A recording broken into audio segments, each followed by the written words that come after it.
ಬಾಲ್ಯದಿಂದ ಇಲ್ಲಿಯವರೆಗೂ ಎಲ್ಲ ನೋವು ನಲಿವಿನ ಒಳಗೂ ನಾನು ಕಂಡ ಲೋಕವೆಲ್ಲ ತಾಯಿಯೊಬ್ಬಳೇ.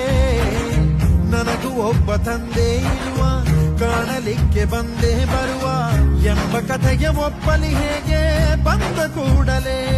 ಜೊತೆ ಬಾಳದ ಅಪ್ಪನ ದ್ವೇಷಿಸಲೇ, ಜಗ ಮೆಚ್ಚಿದ ಅವನನ್ನು ಪ್ರೀತಿಸಲೇ, ಕಣ್ಣಲ್ಲಿ ಕಣ್ಣಿಟ್ಟಾಕ್ಷಣವೇ ಕಣ್ಣಿ